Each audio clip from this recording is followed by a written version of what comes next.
আজকে যে মনোনয়ন দেওয়া হয়েছে এই প্রহসনের মনোনয়ন তৃণমূল মানে না। ৩০০ আসনের মধ্যে ২৩৭ আসনে বিএনপির প্রার্থী ঘোষণার পর বিভিন্ন স্থানে তৃণমূলের নেতাকর্মীদের বিক্ষোভ মিছিল, সড়ক অবরোধ ও ভাঙচুর করতে দেখা গেছে। এ সময় তাদের ঘোষিত প্রার্থী পরিবর্তনের দাবি করতেও দেখা যায়।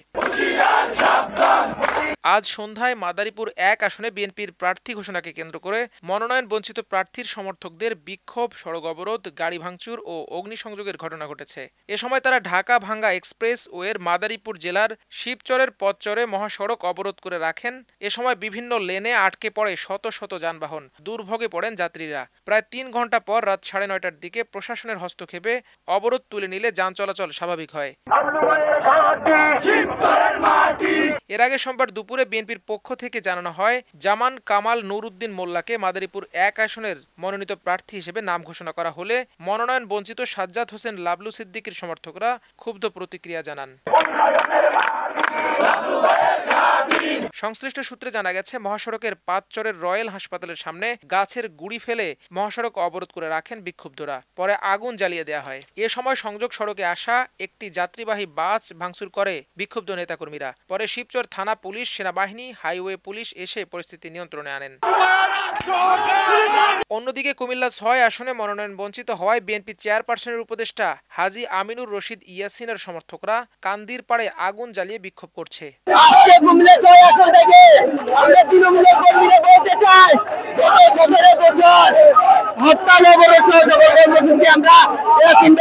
পালন করেছি। আজকে যে মনোনয়ন দেওয়া হয়েছে এই প্রহসনের মনোনয়ন তৃণমূল মানে না। আমরা জনাব তারেক রহমানকে বলতে চাই, কুমিল্লা ৬ আসনে দানের শীষ একমাত্র হাজী আমিনুর রশিদ ইয়াসিনকে আর না হয় এই ৬ থেকে আপনাকে নির্বাচন করতে হবে। আর নতুবা অন্য কাউকে দানের শীষ আমরা মানি না। আমরা কর্মীরা ইয়াসিন ভাই ছাড়া কাউকে মানি না।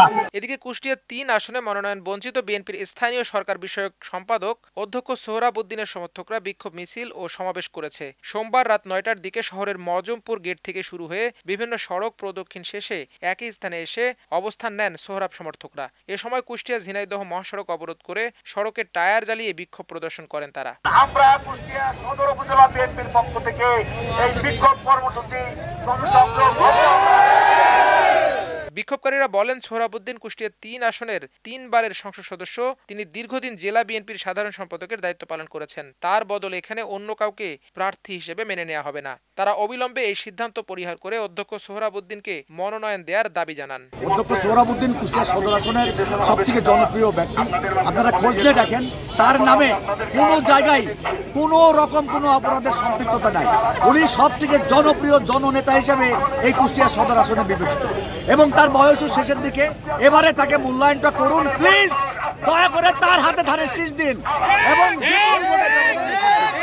এর আগে সোমবার বিকেল ৫:৩০টার দিকে রাজধানীর গুলশানে অবস্থিত বিএনপি চেয়ারপারসনের রাজনৈতিক কার্যালয়ে সংবাদ সম্মেলনের মাধ্যমে দলীয় প্রার্থীদের নাম ঘোষণা করেন দলটির মহাসচিব মির্জা ফখরুল ইসলাম আলমগীর। এর আগে তারেক রহমানের সভাপতিত্বে দলের স্থায়ী কমিটিকে নিয়ে গঠিত দলের নির্বাচনী বোর্ড প্রার্থীদের এই তালিকা চূড়ান্ত করেন। আমরা আমাদের প্রয়োজনে আমাদের স্ট্যান্ডিং কমিটি যে কোনো সময়টা পরিবর্তন করতে পারব। মাল্টিমিডিয়া ডেস্ক, আমার দেশ।